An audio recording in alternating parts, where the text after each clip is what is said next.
అందరికీ జేబీఎం. నేను Rajesh Mahasena. Welcome to Mahasena media. ఒక ఎగ్జాంపుల్ చెప్తానండి, చిన్న మాట చెప్పాలనుకుంటున్నాను. ఇది నిన్న కూడా చెప్పాను. నేను మహాసేన మీడియా యూట్యూబ్ ఛానల్ నుంచి అలాగే ఫేస్బుక్ నుంచి కూడా పోస్ట్ పెట్టాను. ఈ పోస్ట్ పెడితే నన్ను చాలామంది తిట్టారు, దీని మీద తిట్టారు, కామెంట్లో తిట్టారు, రకరకాలుగా తిట్టారు వీళ్ళు.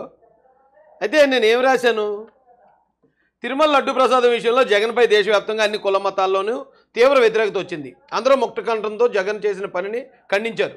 కానీ ఇప్పుడు జగన్ని డిక్లరేషన్ విషయంలో తిరుమల రాకుండా అడ్డుకోవడం వలన మాత్రం జగన్కి జరిగే డ్యామేజ్ కన్నా సింపతి ఎక్కువ వచ్చే అవకాశం ఉంది. అతను తిరుమలకు రావడం వల్ల కొత్తగా అతను కొరిగేదేమీ లేదు. 2024 ఎలక్షన్లో పూర్తిగా బలహీన పడిన అతన్ని కూటమి మిత్రపక్షాల కామెంట్ల వల్ల 40% ఓటింగ్ వచ్చింది. జగన్ తిరుమల వెళ్ళినా వెళ్ళకపోయినా నాకు వచ్చిన నష్టం లేదు, బాధ్యత గల టీడీపీ కార్యకర్తగా మాత్రమే చెప్పానన్నాను. దీని మీద చాలామంది నీకు ఇంకా వైసీపీ మీద మోజు తగ్గలేదు, నీకు జగన్ రెడ్డి మీద ఇంకా ప్రేమ ఉంది, నువ్వు వైసీపీ కోవట్టువి, నువ్వు అలా చేస్తావు ఎలా చేస్తావని రకరకాలుగా నాకు ఒకసారి ఆశ్చర్యంగా అనిపిస్తుందండి. మీకు ఒక ఎగ్జాంపుల్ చెప్తాను. నేను మీ ఇంట్లో ఏదో దొంగతనం చేశాను, ఎగ్జాంపుల్ చెప్తున్నానండి. దొంగతనం చేస్తే మీ ఇంట్లో ఒక కార్యక్రమం జరుగుతుంది, ఫంక్షన్ చేసుకుంటున్నారు. ఫంక్షన్ చేసుకుంటున్నప్పుడు రాజేష్ని పిల్లలేదు. మీరు చుట్టుపక్కల వాళ్ళు అడిగారు, ఏమంటే రాజేష్ మీరు ఫ్రెండ్సే కదా, మరి ఎందుకు వెళ్ళలేదు రాజేష్ని కార్యక్రమానికి అని అడిగారు.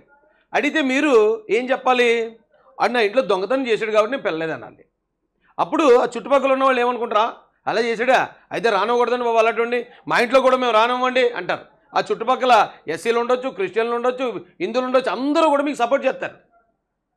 కానీ మీరు రాజేష్ ఎస్సీ వాడు కాబట్టి నేను పిల్లలేదు అన్నారనుకోండి, ఎస్సీలందరూ మీ మీద ద్వేషం పెంచుకుంటారు. ఎస్సీలందరూ ఒకవేళ దొంగతనం చేసినా సరే సపోర్ట్ చేస్తారు. లేదా క్రిస్టియన్ కాబట్టి నేను పిల్లలేదు అన్నారనుకోండి, మళ్ళీ క్రిస్టియన్స్ అందరిలో నేను సాఫ్ట్ అయిపోతాను, మీరు క్రిస్టియన్స్ అందరికీ శత్రువు అయిపోతారు.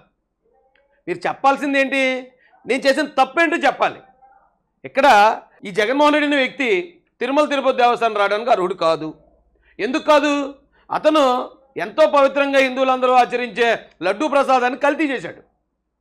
నువ్వు లడ్డూ ప్రసాదాన్ని కల్తీ చేసావు అబ్బాయి, నువ్వు తిరుమల రాకుండా మేము అడ్డుకుంటాం నిన్ను, నువ్వు తిరుమల ఎలా వస్తావు చెప్తావు, నేను తిరుమల అడిగెట్టినవునని మీరు స్టేట్మెంట్ ఇచ్చుంటే మొత్తం అన్ని కుల మతాలు కూడా మీకు సపోర్ట్ చేస్తాయి. అది వదిలేసి ఆయన పలానా మతస్థుడు అని పదే పదే చెప్పడం వల్ల నేను ఒకటే చెప్తున్నాను, జగన్ రెడ్డికి మతం లేదు, నిజంగానే అతనికి మతం లేదు, అతనికి డబ్బే అతని మతం. కానీ మీరు ఆ మతాన్ని వల్ల రానివ్వట్లేదు, ఆ మతం అని పదే పదే చెప్పడం వల్ల ఆ మతస్థులు మళ్ళీ అతని మీద సాఫ్ట్ కార్నర్ సింపతి వస్తుంది. టు బీ ఫ్రాంక్, ఆ మతంలోనే కాదు ఇతర దళిత వర్గాల్లో అంటే అణిచివేతకు గురైన వర్గాల్లో కూడా అతని మీద సానుభూతి వస్తుంది. దానికి ఉదాహరణ నేనే.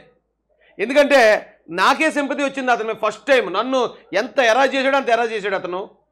ఈ రాష్ట్రాన్ని దుంపనాశనం చేశాడు, మా ఎస్సీలు ఎంతోమందిని చంపించాడు, నా మీదే 20 కేసులు 30 కేసులు 20 రోజులు జైలు, నా మీద హత్యా ప్రయత్నాలు అబ్బో చాలా జరిగాయి. అలాంటి నాలాంటోడికే అరే ఇతను మతం వల్ల ఇతను దీనికి గురవుతున్నాడా అన్నట్టు ఒక్క సెకండ్ అనిపించింది. అమ్మని అమ్మ నాలాంటోడిగా అనిపించింది అంటే మిగతా వాళ్ళు ఏడిచేస్తారు, దొరిలేస్తారు. కరెక్ట్ కాదు అది. 80% అతను చేసిన తప్పు చెప్పడం అనేసి అతని కులం ఏంటో అతని మతం ఏంటో అదెందుకండి, అది ఎత్తొద్దు. ఇప్పుడు కూడా చెప్తున్నాను నేను, దాన్ని మెన్షన్ చేయడం వల్ల అతనికి లాభమే తప్ప నష్టం లేదు. ఎందుకు లాభం, నిజంగా అతను వెనక మీరు ఎన్ని చేసినా ప్రతి పార్టీలోనూ హిందువులు ఉంటారు, క్రిస్టియన్స్ ఉంటారు, ముస్లిమ్స్ ఉంటారు.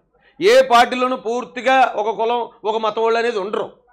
ఇప్పుడు మత రాజకీయానికి మతం మీద జరిగిన అన్యాయానికి తేడా ఒక చిన్న సన్నని గీత మాత్రమే. జగన్మోహన్ రెడ్డి చేసిన తప్పు మనం ఇప్పటిదాకా చెప్పాం. అతను లడ్డూ ప్రసాదం విషయంలో అతను చేసిన కల్తీ ఎంత పాపమది అనేది దేశవ్యాప్తంగా వైరల్ అయిపోయింది. అతను డ్యామ్ డిష్ అయిపోయాడు. ఇప్పుడు అతన్ని ఇక మతం కోణంలో టార్గెట్ చేసేయటం, నువ్వు క్రిస్టియన్ అయ్యి నువ్వు ఇలా చేస్తున్నావు అలా ఇలా చేయటం వల్ల ఇక్కడ నుంచి అది మళ్ళీ మతం రంగు తీసేసుకుంటుంది. మత రాజకీయాలు వద్దండి ఈ రాష్ట్రంలో, మత రాజకీయాలు చేసే పార్టీలు కూడా కాదు ఇవి. కాబట్టి అతనికి సాఫ్ట్నెస్, అతనికి మళ్ళీ అతను బలోపేతం అయిపోయే అవకాశం. అరే అతను తప్పు చేశాడు, తప్పు చేసినోడిని నువ్వు తప్పు చేసావు అనకుండా అతని మతాన్ని తిడితే అది అతనికి ఎసెక్ట్ అయిపోద్ది.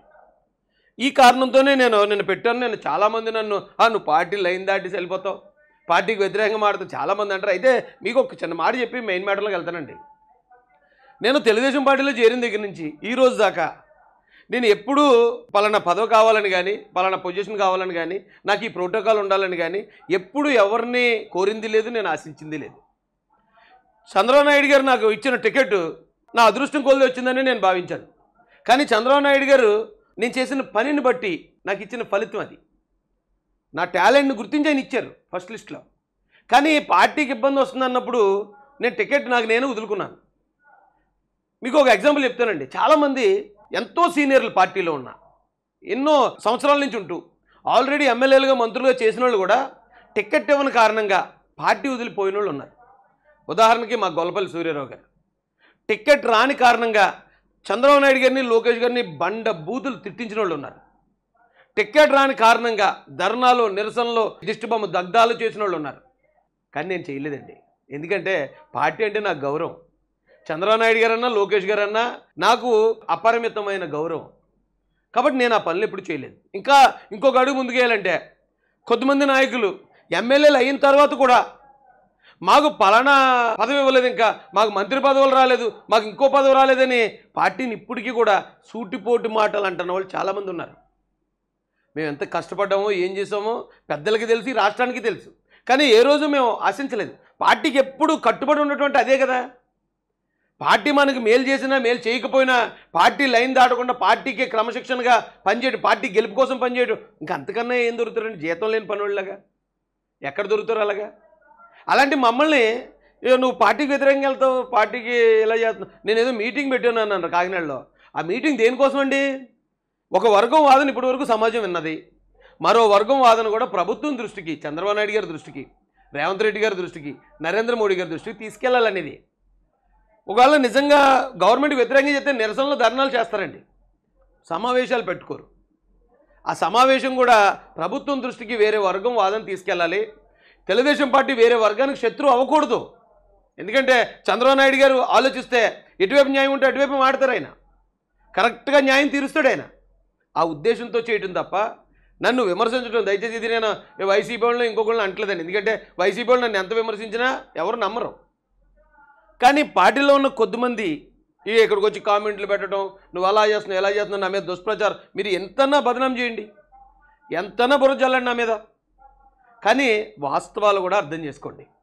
మేము మీటింగ్ పెట్టేది ఒక వర్గం వాదని, బలహీన వర్గం వాదనని మా ప్రభుత్వం దృష్టికి తీసుకెళ్ళడానికే తప్ప చంద్రబాబు నాయుడు గారిని లోకేష్ గారిని ఇలాగ ఉన్నంత కాలం నా లైఫ్ లాంగ్ వాళ్ళని ఎప్పుడూ విమర్శించకుండా బతుకుతానని నేను అనుకుంటున్నాను.